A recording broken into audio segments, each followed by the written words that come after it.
بسم اللہ الرحمن الرحیم۔ السلام علیکم ناظرین، اللہ رب العزت نے ہم انسانوں کو جتنی عقل عطا فرمائی ہے اور جس رفتار سے ہم اپنی عقل کے بلبوتے پر اس کائنات کو سمجھتے ہوئے سائنس میں ترقی کر رہے ہیں، ہماری ہر دریافت ہمیں دین اسلام کی حقانیت کا واضح ثبوت دیتی ہے۔ ایسا ہی کچھ حالیہ دریافت میں بھی سامنے آیا، جس کی روح سے نبی کریم صلی اللہ علیہ وآلہ وسلم کی ایک اور حدیث مبارکہ کی سچائی سامنے آ رہی ہے۔ یہ دریافت اس قدر بڑی ہے کہ اس کو دریافت کرنے والے ماہرین خود بھی آپ صلی اللہ علیہ وآلہ وسلم کی حدیث کے ساتھ اسے جوڑنے سے روک نہ سکے۔ اس کا بے ساختہ جواب یہی تھا کہ یہ تو ویسے ہی ہے جیسا کہ حدیث میں بتایا گیا ہے۔ یہ دریافت کیا ہے اور حدیث مبارکہ میں کس چیز کی پیشگوئی کی گئی ہے، آج کی اس ویڈیو میں ہم اسی پر تفصیلاً بات کریں گے اور آپ کو اللہ پاک کے عرش کو اٹھانے والے فرشتوں کے متعلق بتائیں گے، اور یہ بھی بتائیں گے کہ وہ کیسے تسبیح کرتے ہیں اور اس تسبیح کو ناسا نے کیسے ریکارڈ کیا ہے۔ اس سب کے متعلق جاننے سے پہلے اگر آپ ہمارے چینل پر نئے ہیں تو ہمارے چینل کو سبسکرائب کر لیں۔ ناظرین، حضرت محمد صلی اللہ علیہ وآلہ وسلم کو اللہ رب العزت نے حضرت جبرائیل علیہ السلام کے ذریعے شب معراج پر اپنے پاس بلایا۔ نبی کریم صلی اللہ علیہ وآلہ وسلم تمام آسمانوں کو پار کرتے ہوئے عرش تک پہنچے۔ وہاں پر دونوں محبوبوں کے درمیان جو بات ہوئی تھی، ہم اسے اتنا ہی جانتے ہیں جتنا نبی کریم صلی اللہ علیہ وآلہ وسلم نے ہمیں بتایا، لیکن سفر کے دوران نبی کریم صلی اللہ علیہ وآلہ وسلم کو جو مشاہدات ہوئے وہ بھی نبی کریم صلی اللہ علیہ وآلہ وسلم نے ہمارے لیے بیان فرمائے۔ جب نبی کریم صلی اللہ علیہ وآلہ وسلم سفر معراج سے واپس آئے تو صحابہ کرام میں سے بہت سارے لوگ یہ جاننے کے لیے بےتاب تھے کہ یہ سفر کیسا تھا۔ اس پر نبی کریم صلی اللہ علیہ وآلہ وسلم نے صحابہ کرام کو اس سفر کی تفصیل سے آگاہ کیا۔ وہیں پر کچھ ایسے صحابہ بھی تھے جن کا تجسس اور جوش و جذبہ بہت بڑا ہوا تھا۔ انہوں نے نبی کریم صلی اللہ علیہ وآلہ وسلم سے سوال کیا کہ یا رسول اللہ صلی اللہ علیہ وآلہ وسلم، جب آپ براق جیسی تیز رفتار سواری پر آسمانوں اور خلاؤں کو پار کرتے ہوئے اللہ رب العزت کے حضور جا رہے تھے تو اس سفر کی آواز کیسی تھی؟ یہ سوال اپنے آپ میں ایک نہایت ذہانت کا ثبوت ہے کہ صحابہ کرام ہر سفر کی ہر تفصیل کو جاننے کے بہت شوقین تھے اور وہ اپنی عقل میں آنے والے ہر سوال کا جواب جاننا چاہتے تھے۔ وہ جانتے تھے کہ نبی کریم صلی اللہ علیہ وآلہ وسلم کے سامنے سے اللہ رب العزت نے تمام حجابات ہٹا دیے ہیں۔ اس سوال کو سن کر نبی کریم صلی اللہ علیہ وآلہ وسلم نے تبسم فرمایا اور کہا، جب میں معراج پر جا رہا تھا تو میں نے خلا میں اور آسمانوں میں کوئی ایک کونا بھی ایسا نہیں دیکھا جہاں پر 4 انگلیوں جتنی جگہ باقی ہو اور وہاں پر کوئی فرشتہ موجود نہ ہو۔ اللہ رب العزت نے ہر جگہ کے لیے بے شمار فرشتے پیدا کر رکھے ہیں اور ان تمام فرشتوں کا کام اللہ رب العزت کی تسبیح کرنا ہے۔ نبی کریم صلی اللہ علیہ وآلہ وسلم نے مزید فرمایا کہ جب میں سفر معراج پر جا رہا تھا اور میں نے تمام آسمانوں کی سیر کی تو تمام کے تمام آسمان ایسے لرز اور چٹخ رہے تھے جیسے کہ ابھی گر جائیں گے۔ یہ سن کر صحابہ کرام نے نبی کریم صلی اللہ علیہ وآلہ وسلم سے حیرت سے سوال کیا کہ یا رسول اللہ صلی اللہ علیہ وآلہ وسلم، اتنے مضبوط اور بڑے آسمان کیسے چٹک سکتے ہیں؟ اس پر نبی کریم صلی اللہ علیہ وآلہ وسلم نے ارشاد فرمایا کہ فرشتے اس قدر زیادہ ہیں کہ جب وہ مل کر اللہ رب العزت کی تسبیح کرتے ہیں اور خالق کائنات کی حمد بیان کرتے ہیں تو ان کی آوازوں سے آسمان چٹکنے لگتے ہیں۔ ناظرین کرام، یہ تو تھا حدیث نبی صلی اللہ علیہ وآلہ وسلم کا پس منظر، جس میں نبی کریم صلی اللہ علیہ وآلہ وسلم نے اس سفر کے دوران اپنے مشاہدات کو بیان فرمایا۔ اس پر نبی کریم صلی اللہ علیہ وآلہ وسلم نے ارشاد فرمایا کہ فرشتے اس قدر زیادہ ہیں کہ جب وہ مل کر اللہ رب العزت کی تسبیح کرتے ہیں اور خالق کائنات کی حمد بیان کرتے ہیں تو ان کی آوازوں سے آسمان چٹکنے لگتے ہیں۔ ناظرین کرام، یہ تو تھا حدیث نبی صلی اللہ علیہ وآلہ وسلم کا پس منظر، جس میں نبی کریم صلی اللہ علیہ وآلہ وسلم نے اس سفر کے دوران اپنے مشاہدات کو بیان فرمایا۔ چند سال قبل سائنسدان یہ سوچتے تھے کہ خلا میں چونکہ کسی قسم کا کوئی مادہ موجود نہیں ہے جس میں آواز سفر کر سکے تو وہاں پر کسی چیز کے سننے کا سوال ہی پیدا نہیں ہوتا۔ یہ بات آج بھی سچ ہے کہ ہم خلا میں جائیں تو وہاں پر کسی قسم کی کوئی آواز نہیں سن سکتے۔ اس کی وجہ یہی ہے کہ چونکہ خلا میں کسی بھی قسم کا کوئی مادہ موجود نہیں جس سے آواز گزر سکے تو وہاں پر کسی آواز کا سننا ناممکن ہے۔ اگر خلا میں آواز سنائی دے سکتی تو وہ آواز کیسی ہوتی؟ ہم جانتے ہیں کہ سیارے ستارے ستاروں کے گرد بہت تیز رفتاری سے گردش کرتے ہیں۔ خود ہمارا سورج جس میں ایک ایک سیکنڈ میں خربوں ٹن مادہ جلتا ہے اور زوردار دھماکوں سے ہائیڈروجن گیس ہیلیم میں تبدیل ہوتی ہے، تو اس کی آواز کس قدر بلند اور خوفناک ہوگی۔ اسی طرح سے ہماری ملکی وے گیلیکسی میں اگر آواز کو ریکارڈ کیا جا سکتا جس میں اربوں خربوں ستارے موجود ہیں تو ان کی آواز کیسی ہوتی۔ اس مقصد کے لیے سائنسدانوں نے تحقیق شروع کی اور ہم جتنے بھی ستاروں اور سیاروں کو جانتے ہیں ان کی فریکوینسیز کا بغور مشاہدہ کیا۔ ایک مخصوص کمپیوٹر پروگرام کے ذریعے ان فریکوینسیز کو اس طرح ڈھالا گیا کہ ہمیں دکھائی جانے والی فریکوینسیز جن میں ستارے اپنے مادے کو انرجی اور روشنی میں تبدیل کر رہے تھے، یوں سائنسدانوں نے خلا کی آواز کو ریکارڈ کیا۔ یہ آواز بہت بلند و بالا آواز اور ایک ردم میں گونجتی ہوئی آواز، جیسے بے شمار لوگ مل کر کوئی تسبیح کر رہے ہوں۔ جب سائنسدانوں کے اس گروپ نے جس نے اس کی تحقیقی بنیاد رکھی تھی اس آواز کو سنا تو ان میں سے ایک سائنسدان بے اختیار بولا، یہ تو ایسے محسوس ہوتا ہے جیسے مذہبی کتابوں میں لکھا ہے کہ فرشتے مل کر اللہ رب العزت کی تسبیح اور حمد بیان کرتے ہیں۔ یہ بیان بے ساختہ تھا اور یہ بیان واقعی حقیقت پر مشتمل بھی ہے۔ اس بارے میں نبی کریم صلی اللہ علیہ وآلہ وسلم ہمیں اپنے سفر معراج کی داستان میں پوری طرح سے تفصیل سے بتا چکے ہیں۔ ناظرین، فرشتوں اور ان کی تسبیح سے متعلق کچھ مزید باتیں آپ کو بتاتے چلیں۔ جیسا کہ آپ جانتے ہیں کہ فرشتے نورانی مخلوق ہیں جنہیں ان کی اصلی شکل و صورت میں دیکھنا انبیاء اور رسول علیہم السلام کے علاوہ کسی اور کے لیے ممکن نہیں، اور یہی وجہ ہے کہ ہمارے ارد گرد لا تعداد فرشتے اپنے کاموں میں مصروف ہیں، مگر ہمیں وہ دکھائی نہیں دیتے۔ اگر وہ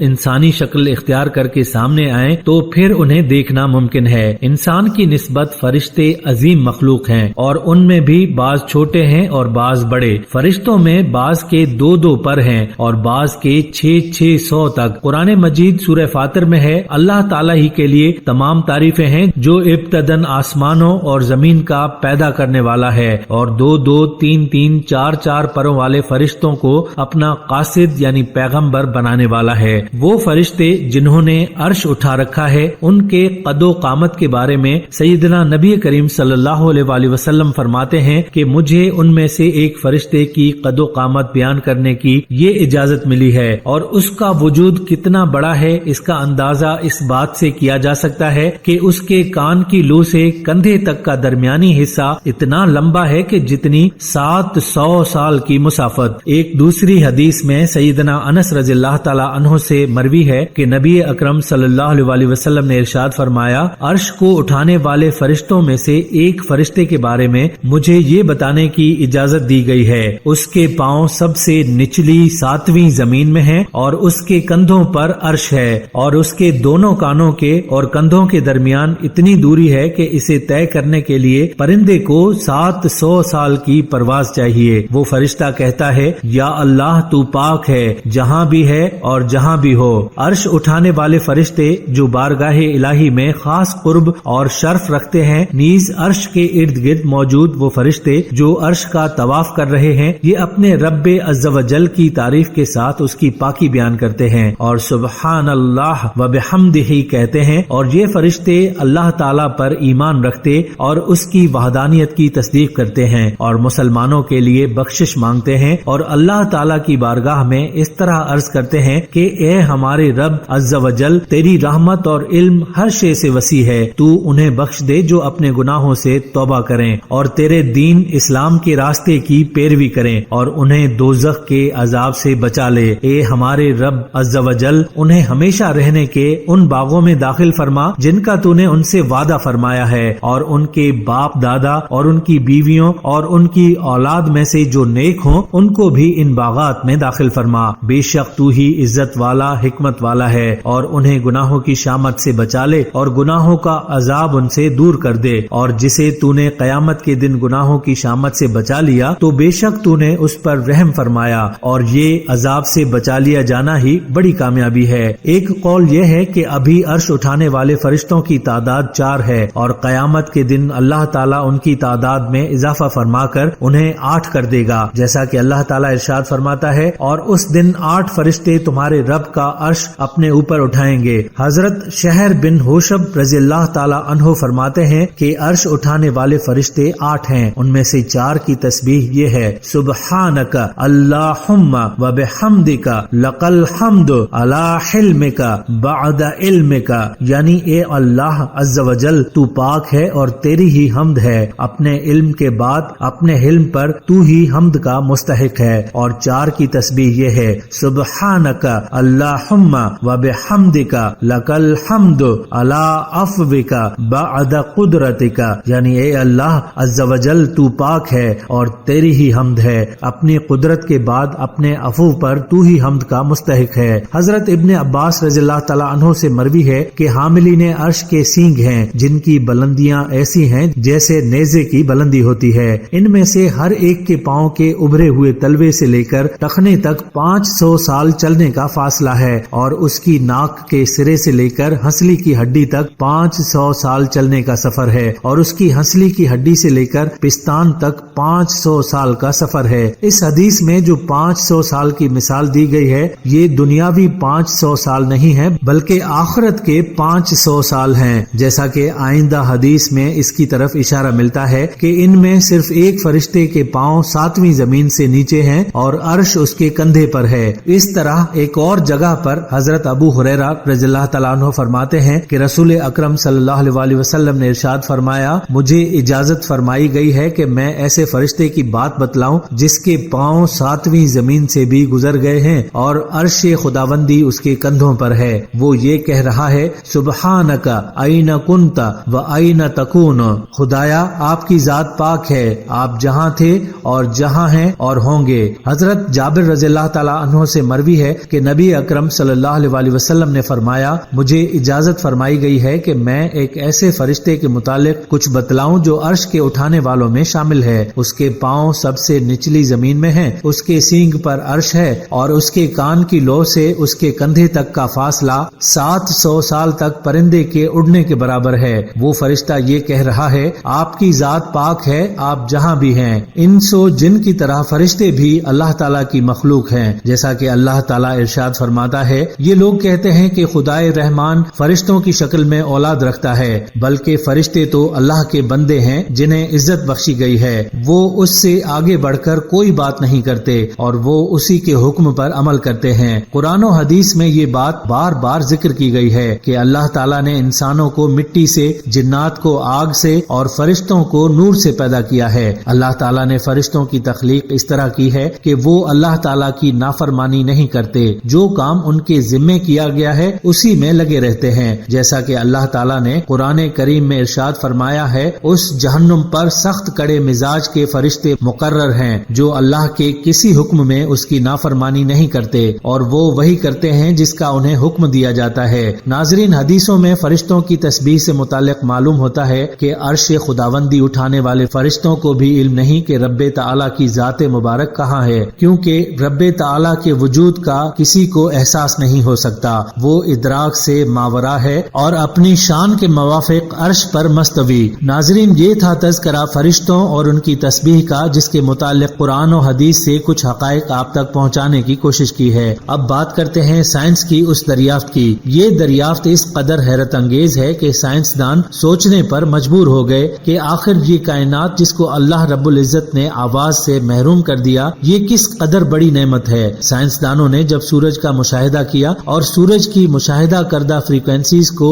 اسی سافٹ ویئر کے ذریعے آواز میں کنورٹ کیا تو یہ اس قدر خوفناک اور تیز آواز تھی کہ سائنسدانوں نے بے اختیار اس پر اس کائنات کے خالق کا شکر ادا کیا جس نے اس خلا کو آواز کے گزرنے کا راستہ نہیں دیا۔ سائنسدانوں کا کہنا ہے کہ اگر خلا میں سے آواز گزر سکتی تو سورج کی آواز ہی اس قدر خوفناک اور بھیانک ہے کہ اس کی آواز کی وجہ سے ہی زمین پر کسی بھی قسم کی زندگی موجود نہ رہ سکتی۔ اس حوالے سے سائنسدانوں کا یہ بھی کہنا ہے کہ اگر کبھی بھی کوئی ایسا حادثہ ہوا کہ خلا میں کوئی ایسا مادہ وجود میں آ گیا جو آواز کو ٹرانسمٹ کر سکے تو سورج کی بھیانک اور خوفناک آواز کی وجہ سے زمین پر موجود تمام جاندار اشیاء فوری طور پر موت کا شکار ہو جائیں گے۔ ناظرین کرام، یہ تھا سائنس کا مشاہدہ۔ اب ہم آپ کو بتاتے ہیں کہ ہمارا دین اسلام اس بارے میں کیا کہتا ہے۔ ہم جانتے ہیں کہ جب قیامت کا مرحلہ آئے گا، اللہ تعالیٰ کے حکم سے حضرت اسرافیل علیہ السلام جو ہاتھ میں سور تھامے سور پھونکیں گے اور اس کی آواز کے لیے اللہ تعالیٰ پوری پوری کائنات کو اس قابل کر دیں گے کہ اس کی آواز پوری کائنات میں ٹرانسمٹ ہو سکے۔ ہم جانتے ہیں کہ سور کی آواز سے زمین پھٹ جائے گی، سمندروں میں آگ لگ جائے گی اور پہاڑ پھٹ کر روئی کے گالوں میں تبدیل ہو جائیں گے۔ قرآن مجید انعقاد قیامت کی ضمن میں کائنات کے تمام موجودات کی کششی دھماکے سے رونما ہونے والی حالت اور اس کی بے تحاشا تباہی کو یوں واضح کرتا ہے: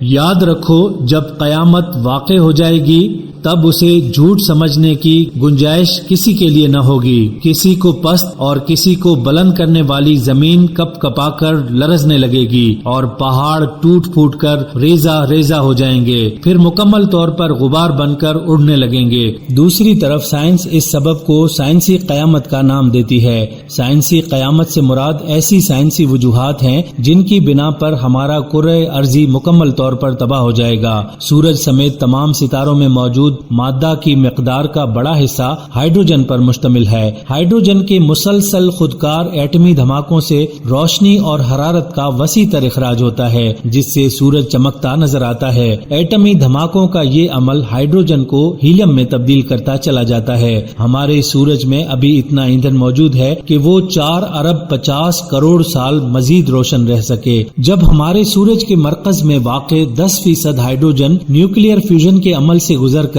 ہیلیم میں تبدیل ہو جائے گی تو سورج کا مرکز اپنے بے پناہ دباؤ کے تحت مزید سکڑے گا اور اس کا درجہ حرارت بے پناہ حد تک بڑھ جائے گا۔ ایسے میں ہیلیم بھی جلنا شروع کر دے گی جس سے کاربن پیدا ہو کر سورج کے مرکز میں جمع ہونے لگے گی۔ ہائیڈروجن اور ہیلیم کے جلنے کا یہ دوہرا عمل سورج میں شدید حرارت پیدا کر دے گا جس سے زوردار دھماکوں کے ساتھ سورج کی بیرونی سطح پھول جائے گی اور اس کے بعد اس پھولی ہوئی سطح کا ٹیمپریچر بھی نسبتاً کم ہو جائے گا۔ کسی بھی ستارے کے پھول کر اپنی اصلی جسامت سے کئی گنا بڑھ جانے کو فلکیاتی سائنس کی اصطلاح میں ریڈ جائنٹ کا نام دیا جاتا ہے۔ ہمارا سورج جب ریڈ جائنٹ میں تبدیل ہوگا تو وہ پھول کر نہ صرف عطارد بلکہ زہرہ کے مدار تک آ پہنچے گا جس سے لا محالہ دونوں قریبی سیارے سورج میں گر کر اس کی کمیت کا حصہ بن جائیں گے۔ زمین زیادہ فاصلے پر ہونے کی بنا پر سورج میں گرنے سے تو بچ جائے گی مگر سورج کا پھول کر زمین سے اس قدر قریب تک چلے آنا زمین کے درجہ حرارت کو بے انتہا بڑھا دے گا جس سے کرۂ ارض پر واقع کروڑوں اربوں اقسام کی انواع اور حیات جھلس کر تباہ ہو جائیں گی اور ہر سو قیامت چھا جائے گی۔ ان سائنسی حقائق کی روشنی میں ظاہر ہوتا ہے کہ کرۂ ارض کی قیامت کم و بیش 4.5 ارب سال بعد وقوع پذیر ہوگی۔ سورج کے پھول کر زمین سے اس قدر قریب چلے آنے سے زمین پر قیامت برپا ہونے کے ضمن میں تاجدار کائنات صلی اللہ علیہ وسلم سے بہت سی احادیث مروی ہیں۔ نبی آخر الزمان صلی اللہ علیہ وسلم نے فرمایا، ترجمہ: قیامت کے روز سورج مخلوق سے انتہائی قریب آن پہنچے گا۔ اسلام اور سائنس دونوں ہی ہمیں اس نتیجے پر پہنچاتے ہیں کہ پوری کائنات بالآخر سیاہ شگاف میں تبدیل ہو جائے گی اور اس کے بعد معدوم ہو جائے گی۔ قرآن مجید کے بیان کے مطابق جس طرح کائنات کی ابتدائی تخلیق عمل میں آئی تھی اسی طرح اس کائنات کی تباہی کے بعد ایک نئی مابعد الطبیعیاتی دنیا میں نوع انسانی کا انجام بھی یقینی ہے جو آخرت میں اس کو دوبارہ زندگی کی صورت میں رونما ہوگا۔ وہ ایک ابدی اور حقیقی دنیا ہے جو زیادہ آرام دہ، بہتر اور ہمیشہ رہنے والی ہے اور وہی نسل انسانی کا مستقل گھر ہے جہاں سے ابو البشر سیدنا آدم علیہ السلام اللہ رب العزت کی طرف سے خلافت ارضی کا تحفہ لے کر اس عالم رنگ و بو میں تشریف لائے تھے۔ وہاں مالک ارض و سما کی طرف سے نوع انسانی کے اچھے لوگوں کے لیے خوش آمدید کا تحفہ منتظر ہے۔ اس بات سے قرآن حکیم نے ہی انسانیت کو آگاہ کیا جبکہ انسانی استعداد پر منحصر سائنس طبعی کائنات کی حدود سے ماورا نہیں جا سکتی اور ہمیں یہ بتانے سے قاصر رہتی ہے کہ آخرت کی مستقل اور زیادہ بہتر زندگی تمام بنی نوع انسان کے لیے منطقی انجام اور مستقل ٹھکانہ ہے۔ بلا شک و شبہ قرآن مجید اس منظر کی تصدیق کرتا ہے جس کا نوع انسانی کے لیے فیصلہ ہو چکا ہے۔ اب یہ انسان کا فرض ہے کہ وہ قرآنی احکامات کی تعمیل اور اس کی تعلیمات پر عمل کرے جس سے نہ صرف اس کی دنیوی زندگی سنورے بلکہ آخرت کی حقیقی زندگی میں بھی اس کا مقدر بھلا ہو۔ ذرا سوچیں کہ کچھ ہی عرصے بعد کائنات الٹی سمت بھاگ رہی ہوگی۔ تمام کائنات اس کا مادہ آج سے 65 ارب سال بعد اسی لمحے پر جا پہنچے گا جہاں سے اس کائنات کی اولین تخلیق عمل میں آئی تھی۔ قرآن حکیم اس بات کو یوں بیان کرتا ہے کہ کائنات کا کششی انہدام قیامت کی ساعت میں واقع ہوگا، مگر پلک جھپکنے میں یا اس سے بھی کم مدت میں۔ اللہ رب العزت اس کائنات کو یوں لپیٹ کر رکھ دے گا کہ جیسے ٹیپ ریکارڈر کیسٹ کے فیتے کو لپیٹ کر رکھ دیتا ہے۔ پھر اس کے بعد اللہ تعالیٰ عمل تخلیق کو اسی طرح دہرائے گا جیسے اس نے پہلی بار سارا عالم تخلیق کیا تھا۔ اللہ رب العزت نے خالق، بدیع اور احسن الخالقین کی صفات کے ساتھ خود یہ وعدہ کیا ہے کہ وہ ضرور اسے پورا کرے گا۔ یہ سب کچھ اس کے پاک کلام قرآن مجید میں سچ سچ لکھا ہوا ہے۔ ناظرین، اس سے یہ بات ثابت ہوتی ہے کہ یہ کائنات خود بخود نہیں بلکہ اس کو بنانے والا خالق اور مالک موجود ہے، اور وہی اس سب کو ختم کرنے پر بھی قادر ہے۔ بے شک تمام تعریفیں اللہ کے لیے ہیں کہ جس نے اس کائنات کو اپنے حکم کن سے پیدا کیا، اور وہی اس پوری کائنات کا مالک ہے۔ ناظرین، یہ تھی ہماری آج کی ویڈیو۔ ہم امید کرتے ہیں کہ آپ کو ہماری آج کی یہ ویڈیو ضرور پسند آئی ہوگی۔ اگر آپ کو ہماری آج کی یہ ویڈیو پسند آئی ہے تو آپ سے گزارش کرتے ہیں کہ آپ ہمارے چینل کو ضرور سبسکرائب کر لیں اور ساتھ ہی لگے بیل کے بٹن کو بھی پریس کر لیں تاکہ آپ کے پاس ہماری آنے والی مزید معلوماتی ویڈیوز کا نوٹیفیکیشن بر وقت ملتا رہے۔ سبسکرائب کے ساتھ ساتھ ہماری ویڈیو کو لائک بھی کریں اور اپنی قیمتی رائے کا اظہار کمنٹس میں ضرور کریں۔ کمنٹس میں آپ اپنے سوالات بھی ہم تک پہنچا سکتے ہیں۔ اللہ تعالیٰ آپ کو اپنی حفظ و امان میں رکھے، آمین۔